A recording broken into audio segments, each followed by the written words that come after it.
utawi ingkang gadhahi bondo dunya ingkang cekap nisobe cukup haule wedale anggene ngedane zakat. Terus kangge kula panjenengan ingkang boten gadhah bondo dunya kemangan sedina ra cukup, maka harus dijakati, didata kalena jismu mendapatkan hak sebagai sebagian dari 8 asnaf. Nomor sekawan wasawmi Ramadan. Kalau ini kalau panjenengan tatkala di bulan Ramadan nglampahi siamur Ramadan ingkang kaping gangsal wal haji ila baitillahil haram. Kula panjenengan ingkang ngaku agamanipun Islam kedapur nglampahi haji. Haji niku teng Baitullah, teng Mekah, mboten teng Bogor, mboten nggih, mboten teng Kalimantan. Haji niku teng Mekah. Para bapak ibu kang minulya, sami kados dene zakat, haji menika nggih kangge sing mampu. Monggo kula panjenengan pirsani surat ketiga, surat Ali Imran ayat 97. Walillahi 'alan nasi hijjul baiti man istata'a ilaihi sabila wa man kafara fa innallaha ghaniyyun 'anil 'alamin. Allah Subhanahu wa taala wonten ayat menika mewajibkan kita sebagai seorang muslim untuk menunaikan ibadah haji. Siapa yang diwajibkan itu? Manis tara'a ilaihi sabil. Mereka yang diberi kemampuan oleh Allah bisa menjalankan, menunaikan ibadah haji itu, baik fisiknya, ilmunya, terutama biayanya. Terus pripun menawi kula panjenengan 3 perkawis syarat menika sampun wonten ananging eman. Suwida yuto kenambahi sawah, sawahi pombo. Kok nogone panene tambah akeh. Rasido saiki sok benae. Jare bojone, "Pak usah datang haji apa nambahi kiwani." Para bapak ibu kang sedaya, wonten penghujung ayat menika sinten tiyang kang mungkir, ingkar, kufur, boten purun nglampahi ibadah haji padahal gadhahi kemampuan. Fa innallaha ghaniyyun 'anil 'alamin. Allah Subhanahu wa taala ngendikan setuhune Allah itu maha sugih saking sedaya ingkang wonten alam menika. Umpama kasare Allah niku ngendikan wonten kula panjenengan nduk bodo dunya mulut aku. Kapanpun Allah menghendaki bodo dunya kula panjenengan menika saged dipundhutake kali Gusti Allah. Monggo kula panjenengan pirsani surat 3 surat Ali Imran ayat 26. Qulillahumma malikal mulki tu'til mulka man tasha wa tanzi'ul mulka mimman tasha wa tu'izzu man tasha wa tudhillu man tasha biyadikal khair innaka ala kulli syai'in qadir. Katakan sinten ingkang ngendikan di kula panjenengan ingkang ngaku beriman kepada Allah. Katakan Allah itu maha kuasa atas segala sesuatu, atas diri kita, atas keluarga kita, atas harta kita,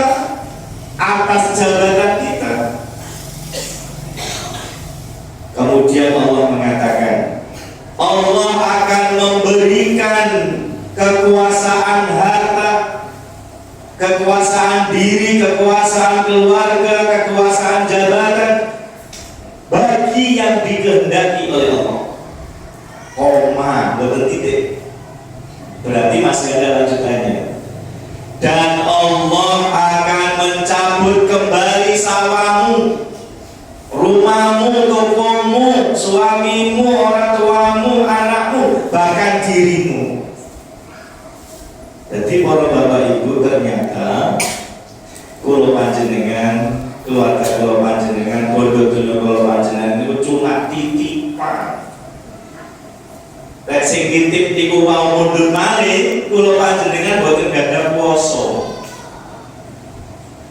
Dan Allah akan memberikan kehormatan, kemuliaan bagi orang yang dikehendaki, dan Allah akan mencabut kembali kemuliaan, kehormatan bagi orang yang dikehendaki. Contohnya pun kata Fir'aun itu rojo, gak ada kekuasaan, gak ada bodoh dunia, gak ada pasukan. Allah cukup mendatangkan Nabi Musa untuk mengingatkan, gak mau. Akhirnya bukan hanya dirinya, pasukannya pun ikut tenggelam di laut. Nopo malih kula panjenengan boten rojo, boten ada kuasa, boten ada pasukan. Kemudian Bapak Ibu sekalian, wonten salah setunggalipun hadis, walaupun hadis ini enten sing mempertentangkan, tapi banyak yang menggunakan jadi hujah. Napa ngendikane Kanjeng Nabi? Mamma kazatan wa rahilatan tuballighu ila baitillahil haram wa lam yahujja fa alaihi an yamut yahudiyan aw nasraniyan.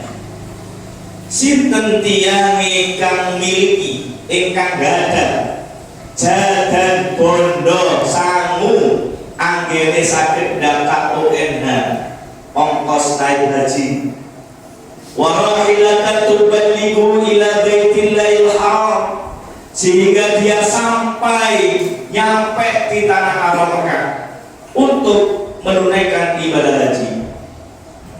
Walam ya, tapi dia enggak mau mendaftarkan haji. Maka terus Kanjeng Nabi fa'alaihi ayyamut, maka tatkala nanti dia meninggal dunia, ada dua kematian yang dilaknat oleh Allah yang akan dialaminya.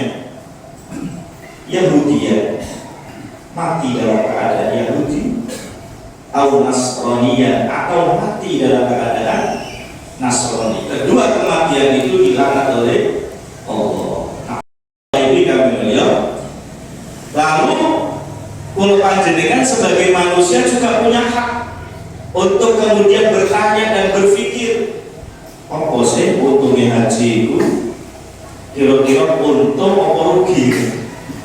Ada beberapa keterangan hadis yang menyebutkan tentang keuntungan, keutamaan orang-orang yang melaksanakan ibadah haji.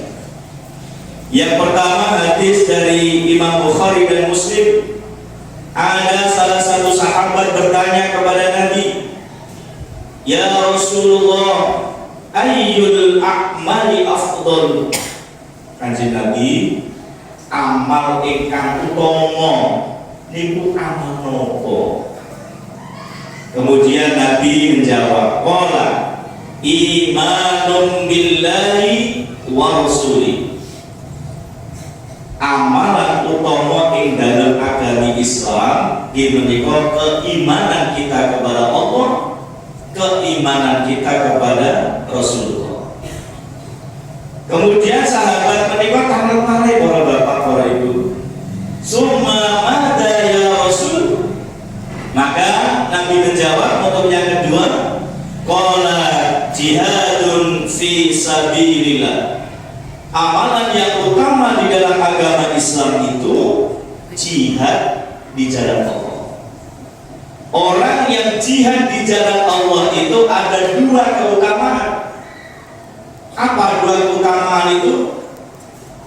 Al-mut syahidan, dia mati syahid, atau iskariman amut syahidan, hidup mulia atau mati syahid. Ketika menang hidup, dia akan diberikan kemuliaan oleh Allah. Ketika meninggal dunia juga dimuliakan oleh Allah dengan kematian syahidnya. Kemudian sahabat ini bertanya balik, summa madza ya Rasul, hari nopo malih ingkang utama Kanjeng Nabi? Maka Nabi mengatakan qala hajjum mabrur. Amalan utama di dalam agama Islam itu adalah yang ketiga, haji mabrur. Para bapak ibu kami mulia, pertama, keutamaan yang akan diberikan Allah kepada orang yang menunaikan ibadah haji itu, dia tergolong melakukan amal yang utama yang disandingkan amal itu dengan jihad. Kemudian yang kedua, Aisyah bertanya kepada Rasulullah. Apa pertanyaan Aisyah? Ya Rasulullah, naral jihadu afdalu a'mali. Kanjeng Nabi, kami para wanita melihat bahwa orang-orang yang jihad di jalan Allah itu adalah orang-orang yang melakukan amal yang paling utama. Lalu bagaimana kata Nabi? Aisyah bertanya, afala nujahidu? Apakah kami para wanita disuruh berjihad? Apa jawaban Nabi para ibu? La. Lakinna afdalul jihad, tidak. Tetapi jihad yang paling utama bagi wanita hajjum mabrur. Jadi para ibu-ibu kami mulia, jihad bagi wanita itu menurut hadis ini adalah dengan melakukan ibadah haji. Ibadah hajinya itu tergolong haji yang mabrur. Alasan itu mungkin langsung sing dari haji langsung ke bapaknya Pak Fitul sama Pak Ayo haji Pak kesannya asal pahala jihad. Yang berikutnya bapak sekalian, keutamaan ibadah, terhapus kemiskinan kita dan dosa-dosa kita. Kemudian yang kelima bapak sekalian, apa keuntungan haji itu? Di dalam hadis yang sahih yang diriwayatkan oleh Ibnu Majah, An-Nasa'i, Nabi sallallahu alaihi wasallam bersabda, "Al-haji fi sabilillah wal hajju wal mu'tamir wafdullah."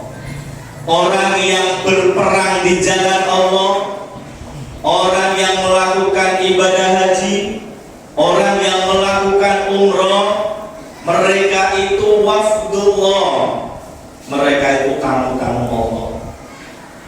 Apa istimewanya tamu Allah itu? Kata Nabi, da'ahum fa'ajabu. Mereka yang haji umrah itu telah memenuhi panggilan Allah. Maka ada kalimat yang namanya talbiyah. Labbaik Allahumma labbaik, labbaik la syarika laka labbaik, innal hamda wan ni'mata laka wal mulk la syarika lak. Mereka memenuhi panggilan Allah dan mereka mentauhidkan, mengesahkan Allah dengan kalimat talbiyah itu. Dan orang-orang yang memenuhi panggilan Allah itu, katakan Rasulullah, wa sa'aluhu fa'aqahum, maka ketika mereka berdoa, mereka meminta apapun, baik urusan akhirat ataupun urusan dunia, fa'aqahum, Allah malu menolaknya. Allah tidak akan menolaknya. Allah pasti menerima doa-doa itu. Oh, dan mono, aku ada titip tulisan sing wake dibolak-balik oleh lambat kan sampai sesudah haji titip yo wocor nanti kan wocor ini kan nggak harus begitu Bapak Ibu, karena saya lihat masih berlaku itu. Ada yang titip beberapa kertas wocor kertas wocor doa di diri kadang nggak sempat. Maka Bapak Ibu sekalian yang dititipi kertas-kertas itu terima saja, langsung dijamak mawon. Gusti tiang-tiang ingkang titip donga teng kula, donga napa kemawon jenengan kabulne, selesai sudah. Dijamak. Mun diwaca setengah ketinggalan rombongan lah jenengan. Kancane wis padha saiki kene sing maca doa. Nah, kemarin ada tulisan, yuk tolong yuk berdoa dikai Al-Fatihah. Doanya ono 100. Nanti 100 Al-Fatihah. Orang Bapak ini kan gitu ya. Kemudian yang terakhir yang keenam, dari 5 hal tadi itu ada yang lebih utama lagi. Balasan yang akan diberikan Allah kepada orang yang haji. Apa kata Nabi? Wal hajjul mabrur laisa lahu jazaa'un ila jannah. Orang yang hajinya mabrur itu tidak ada balasan yang pantas bagi mereka. Dibalas ditambahin sawae, kata Allah belum pantas. Ditinggikan jabatannya enggak pantas. Laisa lahu jazaa'un ila jannah. Kecuali balasan yang pantas untuk orang yang haji itu surga. Pertanyaannya, apakah semua orang yang haji kemudian mendapatkan 6 keutamaan tadi itu, terutama surga? Belum tentu. Semua hadis tadi mengatakan mabrur, mabrur, tidak mabur, mabur tidak. Karena ada haji yang mabrur, ada haji yang mabur. Lalu bagaimana, terutama Bapak Ibu yang akan berangkat haji, betul-betul diperhatikan ini. Bagaimana agar kita ini mendapatkan gelar haji yang mabrur?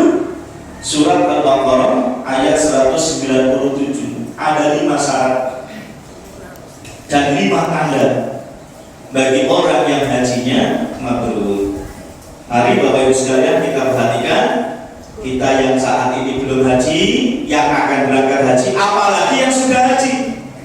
Yang sudah haji ini mari dipertahankan 5 hal ini agar sampai akhir hayat kita mabrur itu masih melekat pada diri kita. Apa 5 hal itu? Allah Subhanahu wa taala mengatakan al-hajju ashhurun ma'lumat faman farada fihinna al-hajja fala rafasa. Tadi disebut dalam hadis Nabi, tanda seseorang itu hajinya mabrur akan berangkat ketika melaksanakan haji, ketika pulang haji lisannya terjaga dari rafas. Jadi kalau panjenengan para bapak ibu terutama yang sudah haji, adakah saudara-saudara kita, istri, anak kita, tetangga kita yang tersakiti dengan kata-kata yang keluar dari lisan kita? Kalau ada, berarti tanda yang pertama belum ada pada diri kita menjadi haji yang mabrur. Maka kuncinya agar kita bisa mempertahankan tanda yang pertama ini, kata Nabi, qul khairan aw liyasmut. Katakan yang baik-baik atau lebih baik diam. Yang kedua, wa fala rafasa wala fusuqa. Tadi sudah disebutkan dalam hadis Nabi, menghindarkan diri dari sifat-sifat munafik. Di dalam hadis Nabi ada 3 tanda orang munafik. Ayatul munafiki salasun. Apa tandanya orang munafik itu? Yang pertama, idza hadasa kadzaba. Ketika ia berkata berdusta. Maka orang yang hajinya mabrur nggak pernah berdusta. Dia orang yang jujur. Kantung sapi diorgani. Oh ini iurannya 3 juta, selikur tuku sapi kita belum. Iki lho, si ono sisa sak juta kaya kok. Ana wis dijariano ning masjid ahli main. Kan sapi itu mergo piro? Kok asline 20. Ini kan urunannya 3.000. yo selingkuh-iku, aku nggak berani belas kok. Padahal yang saya sekono sayuto. Kemudian tanda munafik yang kedua yang harus dihindari oleh orang-orang yang mengaku hajinya mabrur itu, idza wa'ada akhlafa. Ketika berjanji dia mengingkari. Maka Bapak sekalian, bagi kita yang akan berangkat haji, apalagi ketika nanti ibadah haji, apalagi pulang dari haji, mari kalau memang kita belum bisa untuk menepati janji itu, mari kita berusaha untuk tidak berjanji. Kalau memang harus berjanji, ada upaya kemudian janji itu ditunaikan, diiringi dengan kalimat insya Allah. Insya Allah ini bukan penggugur janji Bapak Ibu. Ada di antara kita, aku kan insya Allah, nggak pasti. Justru dengan insya Allah itu janji kita itu kita ikutkan nama Allah, berarti kita juga berjanji kepada Allah. Maka kata Nabi, barang siapa yang berjanji kemudian dia berusaha menepati janji itu, Allah akan membantunya menepati janji itu. Apalagi janji hutang. Siapa yang punya hutang kemudian ada etikat untuk segera mengembalikan hutang itu, Allah mempermudah rezekinya. Barang siapa yang berhutang ada niat untuk menunda-nunda pembayarannya agar yang piutang, orang yang menghutang itu lupa, maka Allah akan menyulitkan jalan rezekinya. Jadi sing merasa punya hutang dan disahur. Orang bagi dunia. Jadi orang yang hajinya mabrur pasti dia akan menepati janjinya, akan melunasi hutangnya. Kemudian yang ketiga, wa idza tumina khana. Orang yang munafik itu apabila diberi amanah berkhianat, mengabaikan. Kan sampean jadi ketua takmir, oh siap. Gak tahu muncul sholat 5 waktu, munculnya kayak Jumatan kok di pinggiran, di emperan kan. Kan sampean itu tugas sopo sama dari panitia itulah. Wah yang sholat id tekoni asen. Mari Bapak Ibu sekalian, kalau kita ingin mendapatkan bilang mabrur itu, maka yang ketiga tanda munafik ini kita hindarkan dari diri kita. Mari kita menjadi orang-orang yang menunaikan amanah, menunaikan kepercayaan yang telah diberikan kepada kita. Kemudian yang ketiga, tanda orang yang hajinya mabrur itu kata Allah, fala rafasa wala fusuqa wala jidala fil hajj. Tidak suka berdebat, gak merasa dirinya paling hebat, tidak menjatuhkan orang-orang itu di depan masyarakat. Maksudnya Bapak Ibu sekalian, orang yang hajinya mabrur itu orang yang lebih banyak mendengarkan, lebih bisa menerima pendapat teman-teman saudaranya. Orang keliru anak yang benar. Bisa jadi pemimpin itu yang keliru, justru yang dipimpin itu yang benar. Maka di sini ada pelajaran bahwasanya orang yang hajinya mabrur itu orang yang enggak suka, hanya Pak Surya ini saya pastikan orang Muhammadiyah itu enggak seneng gegeran, tapi senengannya gergerannya. Enggak butuh gelar haji, enggak butuh. Dia menunaikan ibadah haji itu karena menunaikan kewajibannya kepada Allah, bukan mencari gelar. Sehingga ketika dari Kementerian Agama nggak dapat kan, aku gak tahu sertifikat ini hajiku, nggak sah ini haji, nggak butuh ya. Sama dengan sholat, nggak ada kemudian di antara kita disebut pak sholat, kan nggak ada gitu. Sama wa tazawwadu fa inna khairaz zadi taqwa. Orang yang berangkat haji, melaksanakan haji, pulang dari haji, meningkat ketakwaannya kepada Allah, meningkat ibadahnya. Mari Bapak Ibu sekalian yang kita duhur, kadang nggak pulang nunggu asar, asal nunggu sampai maghrib. Setelah pulang bagaimana Bapak Ibu? Apakah kita masih bisa seperti itu? Apakah sebelum adzan kita sudah berada di masjid? Setelah sholat maghrib dan pulang nunggu isya? Setelah isya dan pulang nunggu subuh? Nah, itu harus kita pertahankan. Karena banyak di antara kita ketika di Masjidil Haram, ketika di Masjid Nabawi, kita malas pulang ibadah, ingin ibadah terus. Begitu nyampe di rumah, saya ada, saya komat, sasaran rakaat. Nah ini Bapak sekalian, maka menjadi pengingat kita, khususnya yang sudah haji dan umroh, mari kebiasaan baik yang ada di sana itu kita lakukan. Ada waktu 10 menit untuk saya tambahkan tentang kurban. Tadi itu luar biasa informasinya, sudah ada yang dapat 13, dapat 20, dapat 16. Semoga ibadah kurban Bapak Ibu sekalian diterima oleh Allah. Tanda diterima oleh Allah meningkat ketakwaan kita kepada Allah. Bapak Ibu sekalian yang saya hormati, perintah berkorban itu ada di dalam surat Al-Kautsar. Surat Al-Kautsar itu turun ketika Nabi Shallallahu Alaihi Wasallam diuji oleh Allah dengan meninggalnya putra tercinta yang namanya Qasim.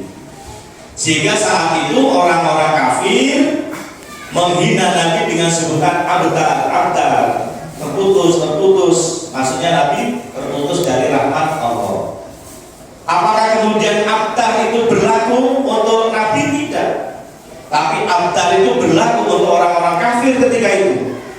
Dan abtar ini pun berlaku untuk kita yang tidak mau korban. Mari kita perhatikan ayatnya. Inna a'tainakal kautsar. Sesungguhnya kami Allah telah memberikan nikmat yang banyak kepadamu. Al-Kautsar itu maknanya dua. Ketika saat ini di dunia, ulama tafsir mengatakan seluruh nikmat yang Allah berikan itu namanya Kautsar. Sedangkan nanti di surga, orang yang bisa mensyukuri nikmat itu akan diberi telaga yang namanya telaga Al-Kautsar. Di dalam surat Ibrahim, surat 14 ayat 34, Allah mengatakan, wa in ta'uddu ni'matallah la tuhsuha. Redaksi yang sama di dalam surat 16 ayat 18, surat An-Nahl. Andaikan manusia itu ingin menghitung-hitung nikmat Allah dengan alam yang canggih yang dimilikinya saat ini pun, la tuhsuha. Gak ada yang mampu kita menghitung nikmat Allah. Kalau memang ada yang mengaku mampu menghitung, wis tak tulus kabeh. Aku dhisik lahir tahun sakmene, ngombe sampai sakmene entek 1000 galon, beras entek sakmene ton. Gak bisa. Coba sekarang Bapak Ibu sekalian, siapa di antara kita yang bisa menghitung jumlah rambut kita? Angkat tangan. Apalagi yang uban ada berapa, yang masih hitam ada berapa? Coba yang bisa nih ada dua hadiahnya AGB.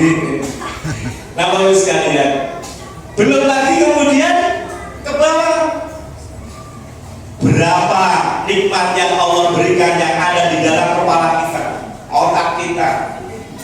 Allah meminta kepada kita atas semua nikmat Allah itu, fasholli li rabbika wanhar. Dengan cara sholat di sini spesifik yaitu sholat Idul Adha, tapi juga sholat yang lain, terutama sholat 5 waktu. Kemudian wanhar, berkurban. Wanhar di sini spesifiknya adalah kurban, yaitu kita menyediakan hewan kurban ketika Idul Adha. Juga ulama tafsir mengatakan kurban itu adalah semua nikmat Allah itu kita gunakan sebagai fasilitas kita untuk menjalankan perintah Allah. Itu namanya berkorban. Kesehatan kita, jabatan kita, keluarga kita, bagaimana itu menjadi fasilitas kita untuk menunaikan perintah Allah. Terkait dengan berkorban, menyediakan hewan korban, ada hadis Nabi yang mengatakan, man wajada sa'atan li ayyudhi falam yudhi fala yaqrabanna musallana. Barang siapa yang diberi kelonggaran rizki oleh Allah untuk dia bisa berkorban tahun ini, namun enggan, emang tetap duit 2,5 juta, 3 juta, kayak hijau beda kan nambah beda nih, kayak nambahi gelangnya kan tambah abot, lemahnya. Maka Nabi mengatakan orang yang enggan berkorban itu jangan mendekat di tempat sholat. Apa maksudnya Bapak Ibu? Percuma dia sholat, tetapi diperintah untuk berkorban padahal mampu tidak mau berkorban. Perintah korban ini pertama dan utama yang patut kita teladani, yaitu peristiwa ketika Nabiullah Ibrahim diberi nikmat oleh Allah berupa anak yang sekian puluh tahun dinanti anaknya. Ini pun diberi oleh Allah ketika Nabi Ibrahim menikah yang kedua. Baru kemudian Nabi Ibrahim dikasih putra pertama yang namanya Ismail dari istri kedua yang bernama Hajar. Istri pertama bernama Sarah. Ketika Ismail ini baru menginjak dewasa, usia TK kira-kira, mau masuk SD. Di dalam surat 37, surat As-Saffat ayat 102, Allah memerintahkan Ibrahim melalui wahyu yang diterimanya ketika tidur, yaitu ketika bermimpi. Padahal wahyu itu diterima ketika mimpi. Tapi Ibrahim dengan keyakinan, keimanan, tauhid, akidah yang kuat menjalankan perintah atau wahyu itu. Mari kita perhatikan ayatnya Bapak Ibu sekalian. Falamma balagha ma'ahu as-sa'ya qala ya bunayya inni ara fil manami anni atba'u fanzur madza tara. Ketika Ismail menginjak usia dewasa, kemudian Allah memerintahkan Ibrahim untuk menyembelih putra tercintanya. Maka perintah itu disampaikan kepada anak tercintanya, hei Ismail, ya bunayya inni ara fil manami anni atba'u. Semalam ayahmu bermimpi menerima wahyu dari Allah untuk menyembelih kamu. Madza tara? Bagaimana pendapatmu? Umpami putra putri kula panjenengan dimana dipundhut. Lah ayo nggih. Lek kula panjenengan nggih teko mesti ini. Ini putra tercinta, bukan harta, bukan sawah, bukan mobil. Misalkan perintahnya itu bukan membunuh anaknya, Ibrahim, awakmu tak kei sawah dan sawah sakit dolor kayak no enteng. Dari putra yang ditunggu sekian puluh tahun. Apa jawaban Ismail? Karena Ismail sudah dididik dengan akidah yang kuat, dengan tauhid yang benar, maka jawaban Ismail luar biasa. Dengan tegas dia mengatakan, qala ya abati if'al ma tu'maru satajiduni insyaallahu minas sabirin. Wahai ayahku, lakukan, itu perintah Allah. Aku pasti sabar, aku bisa menerima. Kemudian Bapak Ibu sekalian, di ayat yang ke-103, falamma aslama wa tallahu lil jabin, ketika keduanya sudah pasrah kepada Allah, siap untuk menyembelih Ismail putra tercintanya itu, wa nadainahu ayya Ibrahim, dipanggil oleh Allah, hei Ibrahim, qad sadaqta ru'ya, kau telah membenarkan mimpimu, kau telah melakukan perintahku. Inna kadzalika nanzil muhsinin, aku balas atas kau menunaikan perintah itu dengan kebaikan. Inna hadzal wal bala'ul mubin, ini ujian yang berat bagimu dan bagi manusia yang lainnya. Wa fadainahu bidzibhin azim, digantilah Ismail itu dengan hewan dibas sebagai sembahan kurban sembelihan. Wa tarakna alaihim fil akhirin. Kemudian kisah Ibrahim ini diabadikan di dalam Al-Quran agar menjadi perhatian kita bersama.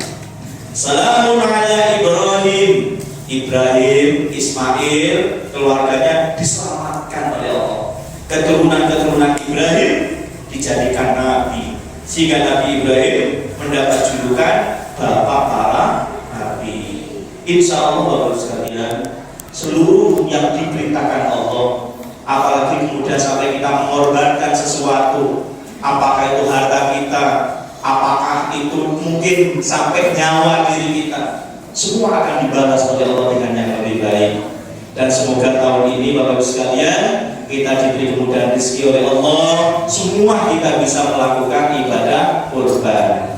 Kemarin ada yang bertanya ketika saya menyampaikan ini, apa bentar kudu kurban, ini kan harus kurban. Maka saya balik tanya kepada jamaah itu, Pak Bu, apakah Allah berhenti memberi rezeki kepada jenengan? Kalau panjenengan sudah berhenti diberi rezeki oleh Allah, sudah jangan kurban. Ini masih diberi kelonggaran rezeki, walaupun kemarin sudah kurban, masih ada kewajiban itu. Kecuali saat ini sudah nggak ada, hutang masih banyak, kita belum bisa, walaupun kemarin sudah, maka berhenti kita berkorban, maka kita yang diberi hewan atau daging kurban. Demikian Bapak sekalian, mohon maaf, semoga bermanfaat. Nasrul minallah fadlul bari wa basyiril mu'minin. Wassalamualaikum warahmatullahi wabarakatuh.